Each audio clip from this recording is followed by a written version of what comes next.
abantu basaza bamanura umuriro, basaza batongana, basaza bafite umushiha, basaza bakobana, basaza bahekenya amenyo, basaza bakambije agahanga. Oya, umukiranutsi azasaza neza, azagira amakakama n'itoto, ajya amanura umwuka.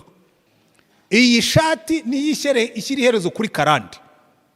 Za karande zose abantu batinya ngo dufite karande, ngo iwacu habayo karande, ngo iwacu habayo karande, ngo iwacu abakobwa baho ntibarongorwa, hariyo karande, iwacu abagabo bose n'abasinzi, hariyo karande, iwacu abantu baho muri Nyabingi, hariyo karande. Ikarande ikurwaho n'iyi shati. Iyo watangiye gukiranuka uhagarika karande zose. Zaburi nshya.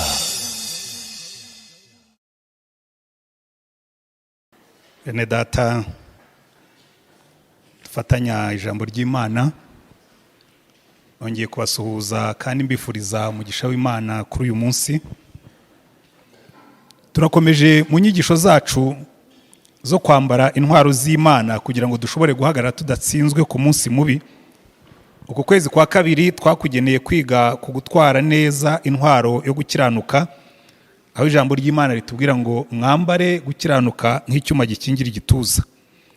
Mbere rero yuko twinjira mu ijambo ry'uyu munsi, uyu munsi turasoza iyo nyigisho kuko nkuko babibabwiye, ejo tuzatangira amasengesho yacu y'iminsi 40.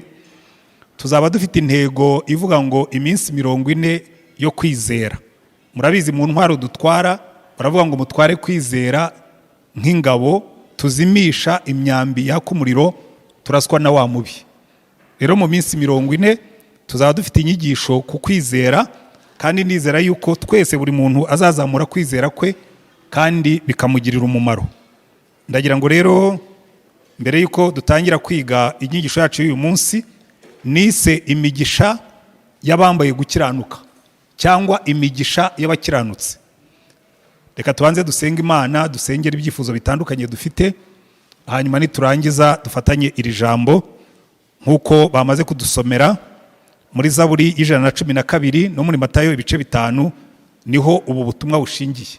Ariko mbere yuko dutangira kumva ijambo ry'Imana, reka dufatanye tubanze dusengera ibyifuzo bitandukanye byabo turi kumwe turimo gufatanya ubu butumwa. Ndagira ngo we aho uri, aho waba wicaye cyangwa waba uhagaze, biterwa na position urimo cyangwa waba unaryamye, niba ufite ikintu kikuremereye ku mutima uyu munsi. Bamwe bashobora kuba baremerewe n'uburwayi, abandi bashobora kuba baremerewe n'ibibazo bisanzwe, abandi bashobora kuba baremerewe n'ingorane zibahangayitse, abandi bashobora kuba baremerewe n'ubwoba utanazi naho bukomoka. Icyaba kikuremereye umutima cyose, uyu ni wo mwanya wo kugishyira imbere y'Imana kandi ukizera ko hari icyo Imana igiye kugikoraho. Dusenga Imana. Turagushimye Mwami Mana yacu.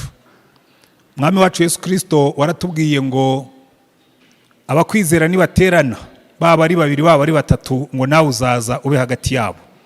Twebwe turi benshi turimo gukurikirira ijambo kandi tuzi neza yuko nawe utwishimira.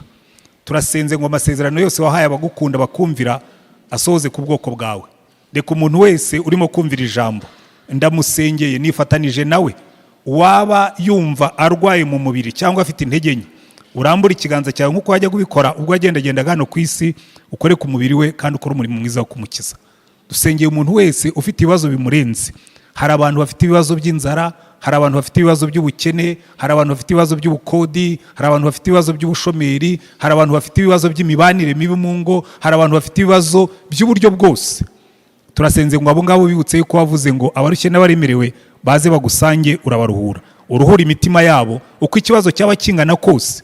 Ubibutse kuri Imana ishobora byose kandi ubibutse kuri Imana ibakunda. Kandi mu izina rya Mwami wacu Yesu Kristo, turabizi hari n'abandi benshi baremerewe n'ibyaha byabo, abaremerewe n'ubusinzi, abaremerewe n'ubusambanyi, abaremerewe n'amahane, abaremerewe n'amashyari, abaremerewe n'inzangano, abaremerewe n'ibyaha by'uburyo bwose, hari n'abaremerewe no kutakumenya. Abo bose, buri muntu wese wiyumva muri iri jambo, ukore ku mutima we umuhindukize kugira ngo akumenye. Kandi mu izina rya Mwami wacu Yesu Kristo, turasengera abakristo bose barimo kugenda mu ntege nke, barakijwe yego, ariko muri iyi minsi imitima yabo irarehareha isubira mu byaha. Ugenderera umuntu wese wumva arimo kugenda asubira inyuma aho kugenda atera intambwe ava mu bwiza ajya mu bundi. Usange uwo muntu n'uwaba yarasubiye inyuma ndetse akaba yarageze ari mu byaha, imbaraga zawe zimufatireyo zimukureyo, wongere umusubize mu nzira y'agakiza. Kandi mu izina rya Mwami wacu Yesu Kristo, turasengera n'abakristo bose barimo kugendera mu gakiza, tubasabiye imbaraga kugira ngo mwami bahagarare badatsinzwe n'uburiganya bwa Satani, ubambike imbaraga z'umwuka kugira ngo bashobore kugukorera mu gihe nk'iki. Wumve gusenga dusengeye aha ngaha, uhumugisha ijambo ryawe, uhumugisha ubwoko bwawe, uhabwe icyubahiro, ubwoko bwawe bunezerwe. Ko ni mu izina ryawe dusabye umwami wacu Yesu Kristo, amen. Reka rero dukomeze ijambo ry'Imana. Tugiye kwiga kuri iyi nyigisho nise imigisha y'abambaye gukiranuka. Murabizi muri Bibiliya iyo uyisomye neza hari ikintu gikomeye uzabonamo. Iteka ryose iyo Imana ivuze ijambo umugisha, uzasanga rikurikirana n'irindi jambo ryitwa umukiranutsi.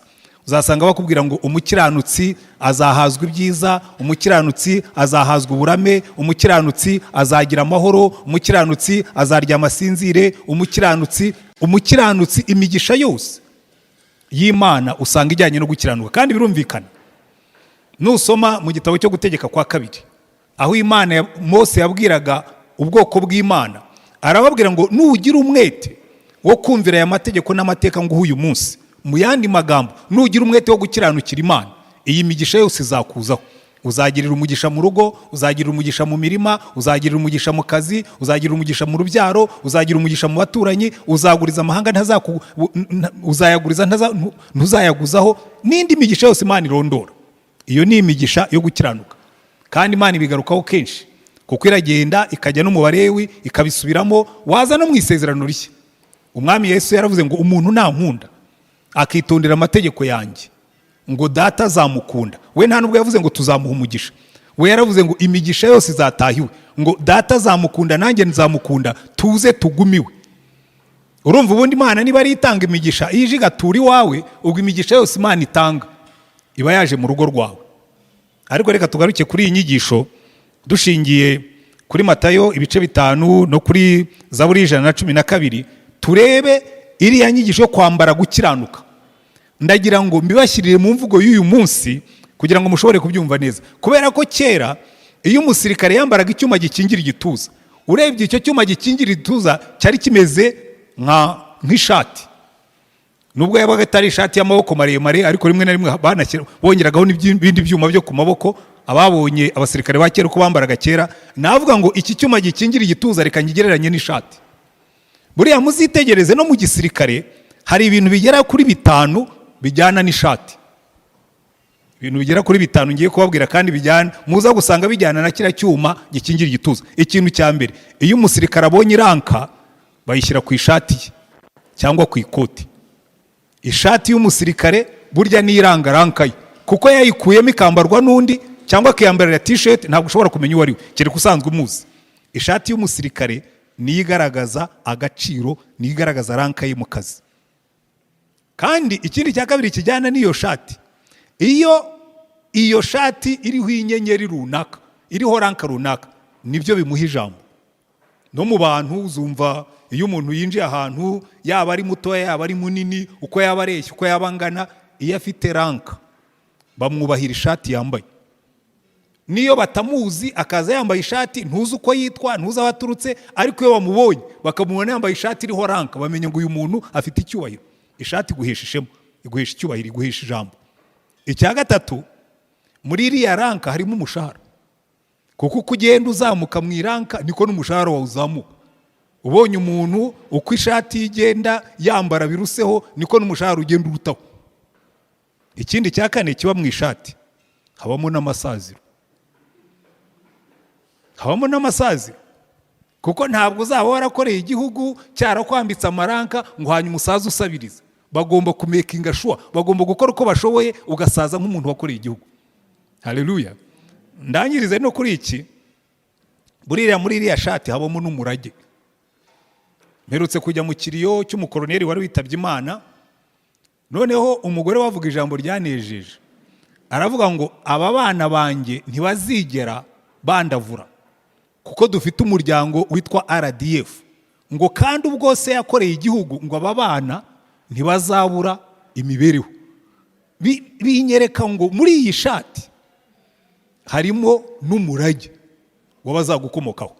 Ndagira ngo rero ibi bigereranyo 5 biri mu ishati mbibagarurire mu cyuma gikingira igituza. Mwumva uko Bibiliya ibivuga. Ikintu cya mbere, baratubwira ngo iyo wambaye gukiranuka, iriya shati yo gukiranuka iyo wayambaye, icya mbere biguhesha igikundiro ku Mana. Imana ikakubona ikavuga ngo uriya ni umuntu wanjye. Muzitegereza abantu bose bo muri Bibiliya, abantu bose Imana ikunda, abantu bose Imana ishima, babaga bambaye gukiranuka. Bibiliya iratubwira ngo Nowa, ngo mu gihe cye, ngo abantu bari bonona ingeso zabo, ngo ariko Nowa ngo yari umukiranutsi, ngo yagendanaga n'Imana. Noneho Imana igiye kurimbura isi iravuga ngo ya ndarimbura isi ariko sindimbura Nowa. Ihamagara Nowa iramubwira ngo Nowa, ibariza inkuge uhungiremo n'umuryango wawe kuko ngiye kurimbura isi, kuko Nowa yari umukiranutsi. Ahandi Bibiliya iratubwira ngo Aburahamu ubwo yasengeraga Sodomu na Gomora, ngo Imana yaramubwiye ngo Aburahamu, nindamuka mbonye abakiranutsi i Sodomu na Gomora. Aburahamu aramubwira ati nubona abakiranutsi 50 uzaharimbura. Aramubwira atoya, nimbona abakiranutsi 50 abo bazatuma na Gomora yose ibona umugisha, nzabababarira kubwa abakiranutsi 50 kuko abo ni abantu babatoni banjye. Muzabona buriya gukiranuka ni nabyo biduhesha access, nibyo biduhesha appointment.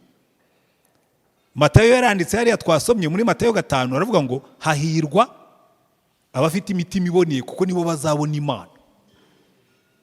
So umukiranutsi yakomanze ku muryango, Imana iravuga ngo yes, ubwo yambaye iriya shati ni mumureke yinjira imbere yanjye. Niyo mpamvu nuwanditse Zaburi ya 15 aravuga ngo ariko ninde uzazamuka ku musozi w'Uwiteka, ninde uzahagararaho Imana itura. Aravuga ngo nugendana gukiranuka. Zaburi ya 24 bisubiramo n'ahandi henshi usanga uku gukiranuka kuri iyi shati yo gukiranuka niduhesha ubutoni ku Mana, niduhesha kuba abantu Imana ikingurira ikagendana nabo. Haleluya. Iyo rero umaze kubona ubwo butoni bw'Imana, ni nk'iriya shati ya gisirikare. Icya kabiri gikurikiraho biguhesha ijambo ku Mana. Murabizi Bibiliya iratubwira muri Yakobo ibice 5 umurongo wa 16 ngo mwaturirane ibyaha, mu yandi magambo mwiyeze mu bakiranutsi, mwaturirane ibyaha musabirane. Gusenga k'umukiranutsi kugira umumaro mwinshi iyo asenganye umwete. Biduha ijambo ku Mana. Gusenga k'umukiranutsi kugira umumaro mwinshi iyo asenganye umwete. Muzitegereze muri Bibiliya iteka ryose Imana ibisubiramo ikavuga ngo ya aba bantu niyo basenga ngo ntabwo nabumva kuko ntibakiranuka. Muri Yesaya igice cya 59 iravuga ngo umva ngo gukiranirwa kwanyu niko kwatumye Imana ibima amaso, ngo niyo mwasenga amasengesho menshi sindazayumva, ngo kuko ngo ibiganza byanyu byuzuye amaraso. Ariko Imana ikavuga ngo nimwiyeze mwitunganye. Ahandi katubwira ngo gusenga k'umunyabyaha, igitambo cy'umunyabyaha ni ikizira kuwiteka, ngo ariko gusenga k'umukiranutsi kuramunezeza. Haleluya. Kuko iki ni ikintu tugomba gusobanukirwa. Gukiranuka, kwambara iriya shati biduhesha ijambo, no ku Mana biguhesha ijambo, ukinjirayo wambaye ishati yawe, Imana ikavuga ngo yes, uwo ni mumureke yinjiye yambaye ishati. Kandi n'abadayimoni iyo bakubonye baravuga ngo uyu ni mumubererekera agende kuko yambaye ishati. Hari inshuro nyinshi twagiye dusengera abantu, burya abadayimoni bazi kudutandukanya. Umudayimoni arakureba akakurondora neza, ukagenda twajya gusenga umudayimoni akarondora abantu. Njya mbaho urugero, twigeze gusengera ahantu, turagenda tugiye gusenga, umudayimoni atoranya umwe muri bagenzi bacu aramurondora amubwira ngo wowe, ngo nawe uhagaze hano, ngo urimo urantunga intoki, ngo urimo urambwira ngo ngende, ngo ejo bundi ubwo biyirizaga ngo ntiwazanye imineke mu gasake kawe ngo ukajya kuyirira inyuma y'icyumba. Neza umuntu ahita yuma, umudayimoni amukuramo. Kubera iki? Ntabwo yambaye gukiranuka. Ariko buriya nuko atari yabisobanukiwe. Nubundi gukiranuka kwacu si ukwacu, twebwe twambaye gukiranuka duhabwa na Yesu. Satani nakubwira ngo ejo bundi wari yimineke, uzamubwira uti Satani nubundi ntabwo nje nambaye ishati yanjye. Iyo ngiyo yari iriho ibizinga, Imana yari yarabibonye kwibiraho ibizinga nudushwambagara, ariko yanyambitse ikanzu yo gukiranuka nahawe na Yesu. Ni mu mbaraga ze nkutegeka, si mu mbaraga zanyu. Satani azabyumva agende ko azamenya ko wasobanukiwe. Nubundi ntabwo twambara gukiranuka kwacu. Mubyumve neza bene data. Hari igihe umuntu yigisha gutya, abantu bakibwira ngo nubundi ngo ubwo nakoze icyaha iki n'iki Imana ntishobora kunyumva, ngo nubundi Imana jewe hari nubwo umuntu abimbwira ngo ntoya ntuzahangayikishwe n'ibyo. Nubundi yagukunze ukiri umunyabyaha, kandi nubundi gukiranuka wambara si ukwawe. Subira inyuma wambare gukiranuka duhabwa na Yesu. Wiyeze nurangiza ujye imbere y'Imana usenge, ko nubundi iteka ryose n'ikimana dusaba. iratubwira ngo nimwiyeze mukiranuke nimurangiza muze imbere yanjye. Gukiranuka biguha ijambo. Gusenga k'umukiranutsi kugira umumaro mwinshi iyo asenganye umwete. Igitambo cy'umunyabyaha ni kizira kuwiteka, ariko gusenga k'umukiranutsi kuramunezeza. Haleluya. Iki ni ikintu gikomeye cyane tugomba kumva. Aha rero niho wumva umumaro wo kugendera muri iriya shati yo gukiranuka ikingiye igituza, ntugende wambaye ubusa. Haleluya.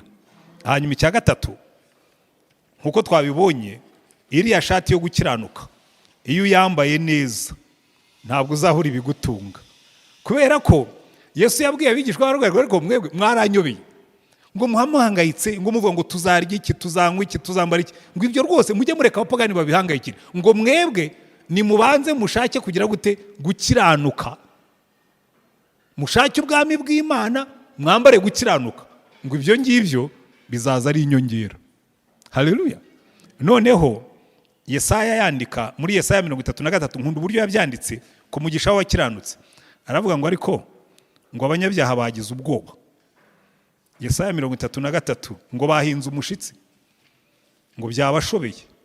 Aravuga ati ariko buriya ntabwo ariko bizamera ku bakiranutsi. Reka mwumve ukuntu abivuga. Yesaya 33:14 ngo abanyabyaha b'i Siyoni baratinya guhinda umushyitsi gutunguye abatubaha Imana.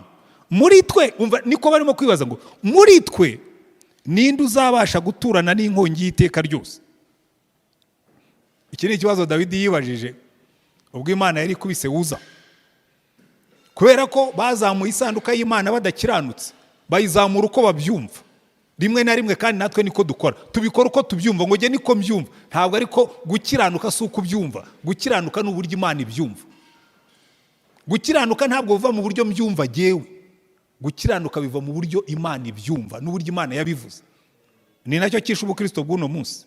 Abantu benshi barakubwira ngo jyewe niko mbyumva, ngo ariko buriya ngo iyo umuntu asambanye n'umukobwa wabyumvikanyeho ngo ubwo icyaha kiba kiri hehe? Kiba kiri yuko Imana yavuze ngo ntukabikore. Ngo buriya se ngo iyo umuntu ngo yibye umukire ngo akamukuraho udufaranga dukeya ngo icyaha kiba kiri hehe? Ngo hari ubwo bimuhombya. Icyaha kiri cyuko Imana yavuze ngo ntuzibe. Kuko ubona abantu benshi ibyaha barabyejeje, babishakiye amazina, ntawe ugisambana, barakundana, ntawe ukiba, barya komisiyo, barya iki, ibyaha babihimbiye amazina meza. Ariko Imana ikavuga ngo ibyo ntabwo ari ugukiranuka. Ngo hano rero baravuga ngo abanyabyaha ngo muri twe baribaza ngo muri twe ninde uzabasha guturana n'inkongi y'iteka ryose, ngo kandi muri twe ninde ushobora guturana no gutwika kw'iteka. None bakatubwira ngo ya birashoboka, ngo nugendana gukiranuka. Namba wana akavuga ibitunganye, akagayindamo iva mu gahato, ntarye ruswa, agashwishuriza impongano bamuha, akipfuka mu matwi ngo atumva inama yo kuvusha amaraso, ntajye mu bintu byo gusebanya, agahumiriza amaso ngo atareba ibibi. Uwo niwe uzatura aharengeye, yikingira igihome cyo ku rutare, azahabwa ibyo kurya bimutunga n'amazi yo kunywa ntazayabura. Uyu ni umugisha w'abakiranutsi. Iyi shati nayo irahaha, iragabura. Iyi shati yo gukiranuka nayo irahaha, nk'uko ishati iriho ranke haha, n'iyi ngiyi iriho gukiranuka irahaha. Imana iravuga ngo uyu muntu ukiranuka akanga kurya ruswa, akanga kwiba, akanga gusambana, ngo uyu nguyu we ngo n'ibyo kurya bimutunga azabihabwa, ngo n'amazi yo kunywa ntazayabura. Haleluya. Muzarebe muri Bibiliya buriya dufitemo abantu benshi babigerageje babona birakora. Njya nkunda inkuru ya Eliya. Eliya yaraje atangaza yuko agiye kumara imyaka 3 n'igice nta mvura igwa. Imana iramubwira tugenda ujye kuri Keriti nzajya nkugaburira. Ajya kuri Keriti, Imana ikabwira ibyiyoni ngo nimugemurire umukiranutse wanjye witwa Eliya mu gihe nk'iki ngiki, mumushyire imigati mumushyire n'inyama. Biranatangaje cyane. Njya nibaza ikiyoni gitwara umugati ntikiwurye, kigatwara n'inyama ntikiyimire. Agomba kuba ari abamarayika bihindukije. Ko naho ubundi ikiyoni sinzi ko cyatwara inyama ngo kikugezeho. Ariko Eliya yicaye kuri Keriti, arya inyama, arya umugati, anywa amazi ya Keriti. Keriti imaze gukama, Imana iramubwira ngo genda ujye Sarefate h'i Sidoni. Burya ni Imana igira urwenya. Isarefate h'i Sidoni hari wabo wa Yezebeli wamuhigaga. Iramubwira ngo genda ujye wabo wa Yezebeli niho nzakurindira. Ngo ni urwenya rw'Imana. Aragenda ajya Sarefate, agezeyo ngo abona umupfakazi. Imana iramubwira turiya mupfakazi niwe uzakugaburira. Umva urwenya.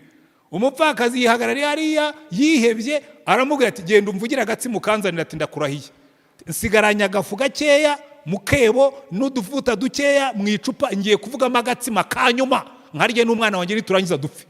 Aramubwira atoya, si uko bigenda. Iyo umukiranutsi yahageze ntabwo barya agatsima ka nyuma. Baramubwira ati genda ahubwo ubanza umvugira agatsima udasanga inzara yanyishe n'imigisha yarije ukayibura. Aragenda agatsima aragakora, akari kuribwa n'umupfakazi na wa mwana we, agatsima arakariye, amaze kukamira, umupfakazi agiye kureba mu giseke asanga cyuzuye ifu, asanga icupa ryazamutse ryuzuye amavuta. Ngo bamaze imyaka 3 n'igice yose barimo kurya agafu kari kubatunga umunsi umwe, barangiza bagapfa. Umukiranutsi ntazabura ibyarya. Ikibazo nuko tutizera Imana yacu ngo tuyikiranukire uvuga ngo ya niyo nasonza sinziba, sinzahemuka, niyo napfa nzapfira mu maboko y'Imana ariko sinzapfa mpemutse. Ariko abantu baragenda ugasanga yiyandaritse ngo nari ngiye gupfa, wari ugiye gupfa kandi Imana ihari. Umukiranutsi ntazabura ibyo kurya. Dawidi yabyanditse neza ngo nari mutoya none ndashaje, sindabona umukiranutsi aretswe, n'umwana we sindamubona asaburiza ibyo kurya. Uwo ni umurage w'abakiranutsi, uri mu ishati yo gukiranuka. Haleluya. Hanyuma turebe ikindi cya kane nkunda cyane gikomeye. Baratubwira rero ngo uyu mwambaro haleluya, uyu mwambaro utanga n'amasaziro. Tanga amasaziro. Muzareba abantu b'Imana basaza neza, nta nubwo ari n'abakera gusa bo muri Bibiliya. Uyo uzareba umuntu w'Imana wagendanye n'Imana ntiyandavure, asaza neza. Baramu yigeze kwitegereza, yitegereza Abisirayeli aravuga ngo Mana, ngo wazampa nkipfira nk'abakiranutsi, hapfa nk'abakiranutsi, iherezo ryanjye rikaba nk'iryabo. Kuko yari yabirebye abona abakiranutsi basaza neza, bagasaza batandavuye, bagasaza bari honorable. Uzi kubona umuntu w'umusaza nkanjye arimo kwandavura mu byaha? Uzi kubona umuntu w'umusaza nkanjye yasinze arimo kugenda, arimo gushakisha kiri burehe aho yitaye? Uzi kubona umuntu w'umusaza nkanjye noneho ari mu bana b'inkumi bamwe na bamwe ndetse baba teenagers babangavu, wampaka nimero kawe ngo ujye kugakoresha ngo tujye ucatinga n'abana? Ko ni ukwandavura. Ariko umuntu ugendeye mu gukiranuka asaza neza, asaza neza. Reka mbahe ingero. Karebu muri Bibiliya afite imyaka 85 yabwiye Yosuwa, aramubwira ngo Yosuwa, wibuka ibyo Uwiteka yamvuzeho turi Kadeshi y'i Baruneya? Abibwira umugaragu w'Imana Mose, mu musozi wanjye njye kuwuhindura. Aramubwira ngo kandi dore ubu mfite imyaka 85, uko imbaraga zanjye zanganaga ntabara ngatabaruka, n'ubu niko zikingana. Amuha ibanga rye, aramubwira ngo kuko nomatanye n'Uwiteka. Haleluya. Nomatanye n'Uwiteka. Kandi hariho amasezerano meza ku bantu bagenda batyo. Muri iriya Zaburi 112 twasomye, ndaza kuyigarukaho nyuma. Reka mbanze nsome muri Zaburi ya 92. Baratubwira ngo erega buriya abantu bari mu Uwiteka barahishiwe. Haleluya. Aya magambo yo ndayakunda cyane, kuko buriya giye njya mbwira abantu ko ngenda nsaza, ngenda nigira ku batubanjirije. Umukozi w'Imana Samuel yafashe ikiruhuko cy'izabukuru, njya mbwira abantu njya mu kiruhuko cy'izabukuru. Kera nkiri umusore, reka mbere nkiri umusore. Nkiri umusore nafashe abasore bo muri Bibiliya. Mfata Daniel, mfata Yosefu, noneho ndavuga ngo mu busore bwanjye nzagenda nka Daniel. Nimba umunyeshuri nziga nka Daniel, kandi mu busore bwanjye nzakiranuka nka Daniel na Yosefu. Ko bari abasore, intambara z'ubusore nizo barwanaga, izo narwanaga nizo barwanye. Ndavuga nti sawa, niba Yosefu yarashoboye kujya kwa Potifari, umugore wa Potifari akamureba akamukunda, akamubwira ati turyamana, akamubwira atoya, sinshobora gukora icyaha nk'icyo mu maso y'Imana yanjye, nanjye uyu ndamufata w'icyitegererezo, sinzigera nkora icyaha nk'iki mu maso y'Imana yanjye. Byoroshye biryo. Daniel aragenda ajya i Babuloni, ngo arebe ukuntu abantu b'i Babuloni bagenda, areba ukuntu abantu b'i Babuloni basinda, areba abantu ukuntu b'i Babuloni ukuntu basenga ibigirwamana, ngo agambirira mu mutima we kutaziyandurisha iby'i Babuloni byose. Arangije ajya mu masomo ye ariga, ngo babakoresheje ikizamini, ngo yari afite ubwenge bukubye inshuro 10 ubwo abanyi Babuloni. Ndavuga ninongera kuba umunyeshuri nzamera nk'uyu, uzabaririzaho nize narakijijwe. Hari aho nize ntarakizwa, ariko naho ntabwo nari umuswa, ariko nakoraga n'ibyaha. Ariko aho nize narakijijwe, amanota yari yongereye. nanashaje rwose. Nabonye doktora mfite imyaka 57 kandi nabwo bigenda neza, kuko iyo wize nka Daniel bigenda neza, nta bintu byo kwipfobya. Iyo wambaye ishati yo gukiranuka ugomba kugenda gutyo. Ariko mva isezerano ry'abakiranutsi. Arandika muri Zaburi ya 92 umurongo wa 13 ngo umukiranutsi, umva wa wundi wambaye ya shati yo gukiranuka, umukiranutsi azashisha nk'umukindo, azashyirwa hejuru nk'umwerezi w'i Lebanoni. Ubwo batewe mu rugo rw'Uwiteka bazashishikira mu bikari by'Imana yacu, bazagumya kwera no mu busaza, bazagira amakakama menshi n'itoto, kugira ngo byerekane yuko Uwiteka atunganye, niwe gitare cyanjye ntarimo gukiranirwa na guke. Nkundi ikigereranyo bavuga ngo umukiranutsi azashisha nk'umukindo. Burya muzi umukindo ushisha uturutse imbere, igishishwa cy'inyuma kiruma ariko mo imbere iyo utemye usanga gitoshye. Baratubwira ngo umukiranutsi inyuma rwose uruhu ruzasaza, uzazana iminkanyari, imvi zizaza, abandi bazana uruhara n'amenyo avemo, ariko umukiranutsi nuganira nawe uzumva muri we harimo itoto. Ngo bazagumya kwera, umva amagambo nkunda cyane. Ubwo batewe mu rugo rw'Uwiteka bazashishikira mu bikari by'Imana yacu, bazagumya kwera no mu busaza. I want this. Jewe nshaka ko no mu busaza bwanjye kugeza umunsi nzahumeka umwuka wa nyuma ukarangira, nzaba nkirimo kwera imbuto. No mu busaza bazagira amakakama menshi n'itoto, kugira ngo byerekane ko Uwiteka atunganye, kuko ibyo yasezeranije abasaza azabikora. Haleluya. Iriya shati irimo n'amasaziro meza. No mu busaza dufite isezerano, tuzagumya kwera. Njya mbwira abantu nkabwira ni jewe nanditse retirement job description yanjye, ndavuga ngo mu kiruhuko cyanjye kizabukuru nzasaza nka Samweli. Samweli yarashaje, asezeye ku kazi ko kuyobora Isirayeli, aragenda agiwe Iramoti, Inayoti Iramu, not Iramoti, ajya Inayoti Iramu. Aragenda mu nzu ye amanura umwuka. Muribuka Dawidi bagiye kumushaka yari yahungiye Inayoti Iramu. Agiye Inayoti Iramu, Sawuli baramubwira ati waruzi yuko Dawidi yahungiye Inayoti Iramu kwa Samweli, kwa retired, kwa muzeyi. Aramubwira ati ndajya kumushaka. Yohereza abasirikari, baragenda bagezeyo buzura umwuka, bagaruka batamuzanye. Yohereza indi group, igezeyo yuzura umwuka baragaruka. Yohereza indi group. Buriya niho nkundira abantu b'Imana. Hari abasirikare bagiye kwa Samweli bagaruka ari bazima, abagiye kwa Eliya bapfiriyeyo, yabamanuyeho umuriro. Samweli yavuze ati yagiye ntabwo mbamanuraho umuriro, nimuze mwuzura umwuka nimurangiza musubireyo. Jewe nuko nshaka gusaza. Zamanura umwuka ntamanura umuriro. Abantu basaza bamanura umuriro, saza batongana, saza bafite umushiha, basaza bakobana, basaza bahekenya amenyo, basaza bakambije agahanga. Oya, umukiranutsi azasaza neza, azagira amakakama n'itoto, ajya amanura umwuka. Amanura umwuka. Haleluya. Hanyuma icyanyuma, iyi shati ntabwo itanga amasaziro gusa, iyi shati itanga n'umurage. Reka ngaruke kuri Zaburi 112 twasomye. Baratubwira ngo iyi shati uwayambaye aba arimo kubiba umugisha ku bw'abana be. Reka mbabwire ikintu gikomeye cyane nabonye. Iyi shati ni ishyira iherezo kuri karande. Za karande zose abantu batinya ngo dufite karande, ngo iwacu wabayo karande, ngo iwacu wabayo karande, ngo iwacu abakobwa baho ntibarongorwa hariyo karande, iwacu abagabo bose n'abasinzi hariyo karande, iwacu abantu baho muri Nyabingi hariyo karande. Ikarande ikurwaho n'iyi shati. Iyo watangiye gukiranuka uhagarika karande zose. Byoroshye gutyo.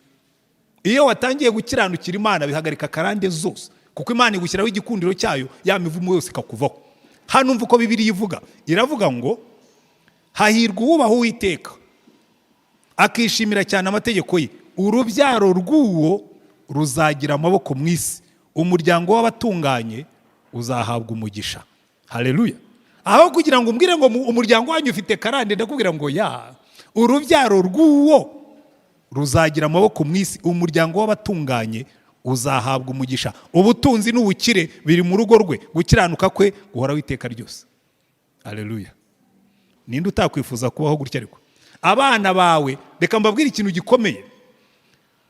Iyo utangiye kugendera muri karande y'umugisha, iyo utangiye kugenda wambaye ishati yo gukiranuka, abana bawe burya uba urimo kuba bibiri igiti bazasoromaho mu gihe kiri imbere. Umva uko Bibiliya ivuga: hahirwa ugira imbabazi akaguriza abandi, agakora imirimo ye uburyo butunganye.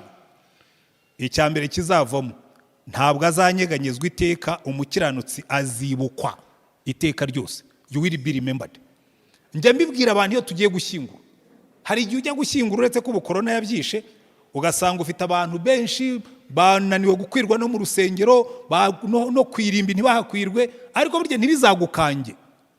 Uzibukwa, ntabwo abantu bazakwibukira imodoka wagendagamo, ntabwo abantu bazakwibukira inzu wari utuyemo. Uzibukwa ni uwagiriye neza abandi, uzibukwa ni uwakiranutse. Kuko Bibiliya yatubwira ngo iyo ukiranukiye Imana, Imana irakwibuka niyo abantu bakwibagiwe. Iyo ugiriye neza abantu nabo barakwibuka, ariko bakwibukaga hari aho bageraho bagasaza. Noneho Imana ikavuga ngo jya ukiranuka kuko uzibukwa iteka ryose. Haleluya. Ariko hari igihe ubona umuntu, burya kuba washyinguwe n'abantu benshi ntibivuga ko uzibukwa n'abantu benshi. Uzakwibuka n'uwo wagiriye neza. Niyo mpamvu Bibiliya ivuga ngo hahirwa ugira imbabazi akaguriza abandi, agakora imirimo ye uburyo butunganye. Niba baguhaye akazi niyo kabara ko gukubura mu muhanda, ukubure ku buryo uzajya hanyura wese. Imana izagutangira ubuhamya ngo hakozwe n'umuntu wubaha Imana, akora imirimo y'uburyo butunganye, ngo ntazanyeganyezwa iteka, bene uwo ntazabura akazi. Ngo kandi umukiranutsi azibukwa iteka ryose. Buriya ni ikintu gikomeye cyane. Hari umuryango nakoragamo kera wa AAM, noneho tuza kubona akazi, twashakaga umwinfirmiyeri. Abadamu bose twakoranaga baraza barambwira, tumva ubwo twabonye kariya kazi kagomba gufatwa na Roza. Uwo Roza yari umwinfirmiyeri. Hanyuma aza igihe batangiraga gushaka ngo bafite amadiplome maremare n'iki, yakoraga Faisal, bamukurayo. Barambwira ati ugomba guha Roza akazi. Abagore bose bakora hano Roza yarababyaje, yabicaye iruhande arabakurikirana, harimo n'uwawe. Ndababwira rwose mujye gushaka Roza tumuha akazi. Kubera iki? Kubera ko umukiranutsi azibukwa. Igituma abantu bakwibuka nuko wabagiriye neza, nuko wabitangiye. Umukiranutsi azibukwa iteka ryose. Ntazatinya inkuru mbi, umutima we urakomeye, wiringiye Uwiteka. Umutima we urahamye, ntazatinya kugeza aho azabonera ibyo ashakira abanzi be. Yaranyanyagije aha abakene, gukiranuka kwe guhoraho iteka ryose. Ihembe rwe rizashyirwa hejuru y'icyubahiro. Reka iki ndabibabwira, nubona umuntu aje gutakira, jewe nabigize hamwe. Iyo mfite icyo nshobora kumuha ndakimuha, iyo ntagifite ndamubwira wihangane, kuko nzi ngo iyo muhaye mba ndimo kunyanyagiza bizangarukira, bizagaruka. Umukiranutsi azibukwa iteka ryose. Ariko ikintu cyiza nkundira aya magambo, ni naho ngiye kurangiriza, nuko asiga umurage ngo urubyaro rw'umukiranutsi ruzagira amaboko mu isi. Ariko mwarabibonye, njyamo n'abana b'abapastori, abantu benshi rero buriya bafite ukuntu batubona nabi, ngo abapastori ngo baba bakennye, ngo abapastori. Ariko nenda kubabwira, muzitegereze umupastori wakoreye Imana, akemera, agashinga iryinyo ku rindi, akemera bikamurushya, ntave mu muhamagaro, ntave mu murimo, ntiyitotombe, agakiranuka kugeza ku ndunduro. Abana be uzababona ari abanyamugisha. Ntabwo yari umukire, ariko abana b'Imana izabitaho.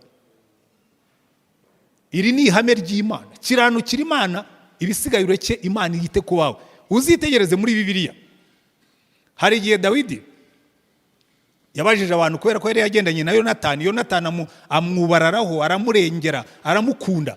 Ariko nta muntu wo mu muryango wa Sawuli waba yarasigaye ngo mugirire neza ku bwa Yonatani. Baramubwira ati ariko hari Mefibosheti, hari Lodebari kwa Makiri, acumbagira ibirenge. Aramubwira ati mubwira azaze, azajya arira ku meza yanjye. Ntabwo Mefibosheti yariraga ku meza ya Dawidi kubera ko yari abikwiriye. Ntabwo yariraga ku meza, ndetse ubundi unarebye uko yagendaga, ntabwo yashoboraga no kurira ku meza y'umwana, umuntu ucumbagira ibirenge. Ariko aravuga ngo uzarira ku meza yanjye kuko Yonatani yagaragaje gukiranuka. Haleluya. Muzitegereze muri Bibiliya, hari amagambo nyankunda cyane yanditse mu Baheburayo. ngo Melikisedeki yagiye gusanganira Aburahamu ngo amwaka icyacumi, ngo ariko kuko Aburahamu yari wo mu muryango w'Abalewi, ngo ubwo ngubwo ngo Lewi yatanze icyacumi ngo akiri mu nda, akiri mu ikiryo rwa Aburahamu, ngo hanyuma aza guhabwa umugisha. Ndavuga nawe kwibwira atangaje koko kubona umuntu bamutangira icyacumi atari yanavuka. Imana ikajya ivuga ngo ndibuka icyacumi Aburahamu yahaye Melikisedeki, none abakomoka kuri Aburahamu Abalewi mwebwe muzakora umurimo wanjye. Haleluya. Muzitegereze ahantu henshi ku bami ba Isirayeli, hari igihe Hezekiya yatewe ibintu bimera nabi, Imana irambwira ngo Hezekiya, ngo nibutse umugaragu wanjye Dawidi, ngo nzagirira umugaragu wanjye Dawidi kuko namuhaye isezerano ngo ntihazabura umwana wawe wicara ku ngoma yawe. Ngo Hezekiya ndakurengera kuko Dawidi yari umukiranutsi yagenderaga imbere yanjye. Muzitegereze muri Bibiliya muzabibona iteka ryose. Reka nkubwire mwene data, iteka ryose nugira neza. Hano Bibiliya yavuze ngo uyu mukiranutsi, musubire muri Zaburi 112, ngo yaratanze, ngo yaranyanyagije, yahaye abakene, yafashije abandi, ngo azibukwa. Iteka ryose iyo ufashije umuntu uba urimo kubiba imbuto yo kugirirwa neza ku bazagukomokaho bose. Bashobora no kuba iki gisekuru cyangwa ikizakurikiraho cyangwa ikizakurikiraho, ariko bivuga ngo urimo urahagarika abana bawe aho Imana itangira umugisha. Abana b'abakiranutsi bazagira imbaraga mu isi. Urubyaro rw'umukiranutsi, ikintu kimbabaza nuko rimwe na rimwe njya mbibona mu bihugu bimwe na bimwe bidukikije, aho revival yagize imbaraga cyane, abana b'abakiranutsi bagize imbaraga mu isi. Bamwe na hano muri iki gihugu base bari abavugabutumwa, base bari abapastori, barahunga bajya mu buhungiro kubera ko base bari bafite connection bariga. Ariko ikibabaza nuko abana b'abakiranutsi benshi ntabwo bibuka yuko ushobora kugendera mu mugisha wa so, ariko wowe ukawuhindura umuvumo abazagukurikiraho ntibawugenderemo. Tugomba gukomeza tukabantu bakomeza umugisha, kubera ko umugisha w'umukiranutsi ni igiti gitewe kizasarurwa n'urubyaro rwe ruzakurikiraho. Ngo abana b'umukiranutsi, urubyaro rw'umukiranutsi ruzagira amaboko mu isi. Dushaka kugira generations and generations, abantu badukomokaho bazakurikira badukomokaho, abana banjye nkabasengera, abana banjye bagasengera abana babo, abana bo bakazasengera abana babo, noneho tukagira umurage wo gukiranuka kugeza igihe Yesu azagarukira, tukagira amaboko mu isi, kuko iby'Imana yavuze no kubisohozera bisohoza. Ndashaka kubwira umuntu wese uzi yuko yabyawe n'umubyeyi wakiranukaga, ariko ukaba warahugiye kurya imigisha y'Imana yavuye mu murage wa so, ibuka yuko niwe waravuye mu gukiranuka, urimo urica umurage mwiza ababyeyi bari basize, kuko urubyaro rw'umukiranutsi ruzagira amaboko mu isi. Reka nkubwire, wowe wabyawe n'umubyeyi ashobora kuba ari umukene, ngo umukobwa umwe ngo se yari umuntu ukunda gukiranuka, yanga kurya gukora iby'amanyanga, akajya akora ariko agakora neza. Noneho umukobwa we akareba ukuntu se yari afite potential, yari afite ubushobozi, yari afite ubwenge, abantu bakajya bavuga ati uriya so iyo amenya kugenda nk'abandi ubu aba akomeye, ariko reba uko ashaje. Noneho umukobwa ngo akamusuzugura rwose, akajya anamubwira ngo data, ngo wadukojeje isoni, iyo uba warabaye nk'abandi ubu natwe tuba tumeze nk'abandi. Ariko bukeye umukobwa ajya gukora interview y'akazi, baramubaza ati wowe mukobwa witwa Nyiranaka, kurabiza abazungu amazina yabo bitirwa amazina y'ababyeyi, ati waba uri umwana wa Kanaka?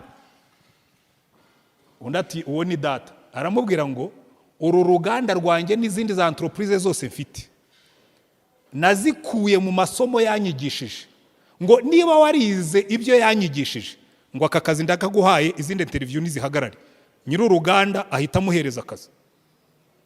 Noneho umukobwa ngo arataha abwira se, ngo ajya kumusaba imbabazi.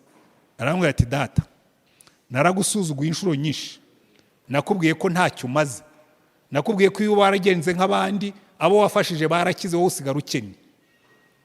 Ariko uyu munsi namenye umurage wadushakiye, kuko bampaye akazi ko kuyobora uruganda, bosi warwo yamenye ko ndi umwana wawe akampa, kuko avuga ngo bya bindi yanyigishije niba nawe yarabikwigishije ngo iyi niyobore, kuko ubwo ndabizi ufite ubushobozi. Hari abana badashaka gufata umurage w'ababyeyi kubera ko barimo kurya imigisha ababyeyi bavunikiye.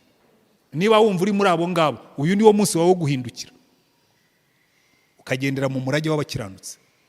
Reka nsoreze aha ngaha, mbwire buri muntu wese wumva ubu butumwa ngo mwene data, ntuzatinye kugendera mu gukiranuka. Satani azakugerageza ngo agukuremo, ariko komereramo, kuko uku gukiranuka icya mbere bizaguhesha igikundiro ku Mana, ni iranka ikomeye cyane. Icya kabiri, ntabwo uzabura ibigutunga kuko iryo ni isezerano ry'Imana. Icya gatatu, bizaguhesha ijambo ku Mana no ku bantu. Icya kane, bizaguha amasaziro meza, ariko uzaba ushinze n'igiti cy'umurage urubyaro rwawe ruzagenderaho. Ninde utakwifuza uwo mugisha? Mwambare gukiranuka nk'icyuma gikingira ituza. Dusenga Imana. Kandi niba wumvise iri jambo rikureba, hindukirira Imana, wibwire uti Imana, nabyawe n'umukiranutsi, ariko numva yuko uriya murage ntacyo umaze, mugira mu by'isi, nibagirwa ibyo gukiranuka. Niba uri umwana w'umukozi w'Imana, ukaba waratatiye icyo gihango, uyu niwo munsi wawe wo guhindukira. Kandi niba unicaye uri n'umukristo, wibuke yuko icyo ukora cyose, niba ubiba ibyo gukiranuka, ntabwo ubibira wowe wenyine, urabibira n'abana uzabyara n'abazagukomokaho bose, kuko urubyaro rw'umukiranutsi ruzagira amaboko mu isi.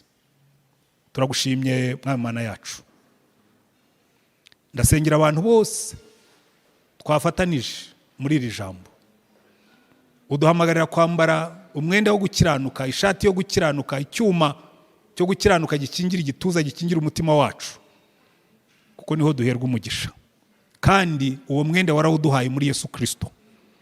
Yonatani yigeze kwiyambura intwaro zazambika Dawidi kuko yabonaga ari umuturage atazashobora kwicara ibwami, yiyambura ikanzu yarayimwambika. Nawe wiyambuye ubwiza bwawe Mwami Yesu, urabutwambika kugira ngo tugaragare imbere y'Imana.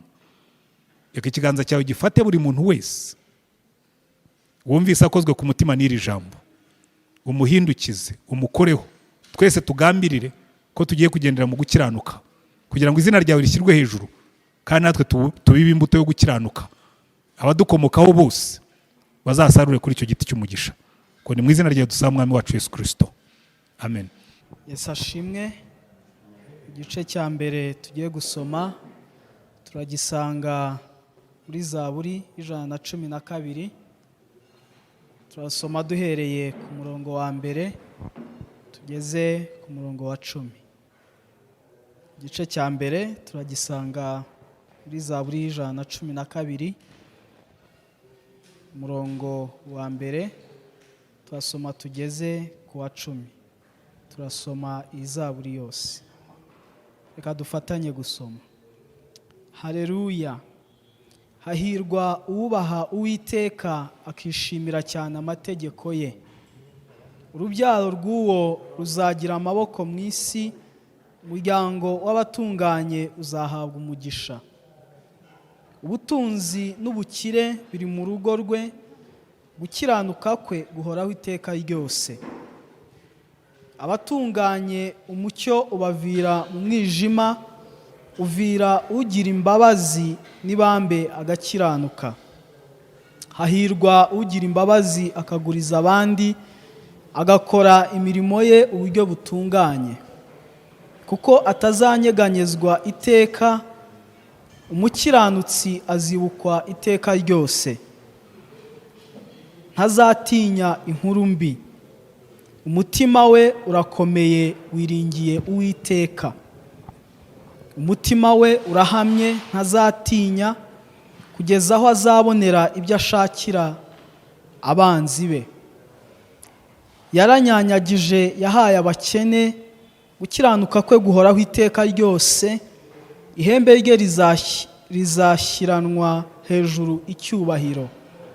Umunyabyaha azabireba ababare, ahekenye amenyo ayage, icyo umunyabyaha yifuza kizamura.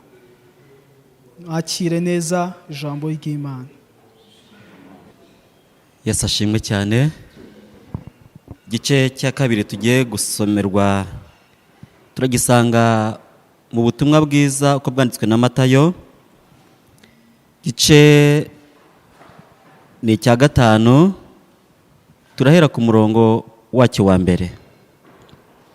Ubutumwa bwiza uko bwanditswe na Matayo, igice cya 5, turahera ku murongo wacyo wa mbere.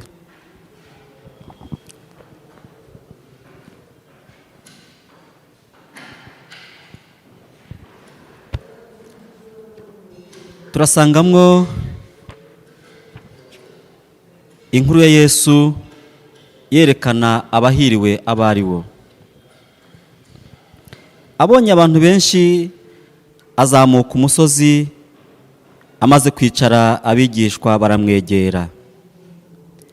Aterura amagambo ati, hahirwa abakene mu mitima yabo, kuko ubwami bwo mu ijuru ari ubwabo.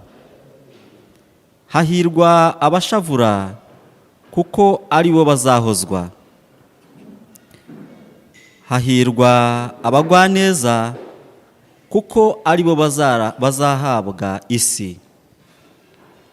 Hahirwa abafite inzara n'inyota byo gukiranuka, kuko ari bo bazahazwa. Hahirwa abanyambabazi, kuko ari bo bazazigirirwa. Hahirwa b'imitima iboneye, kuko ari bo bazabona Imana. Hahirwa abakiranura, kuko ari bo bazitwa abana b'Imana. Hahirwa abarenganyirijwe gukiranuka, kuko ubwami bwo mu ijuru ari ubwabo. Igice cya kabiri tubasomeye nta kigarukiye, mwakire neza ijambo ry'Imana.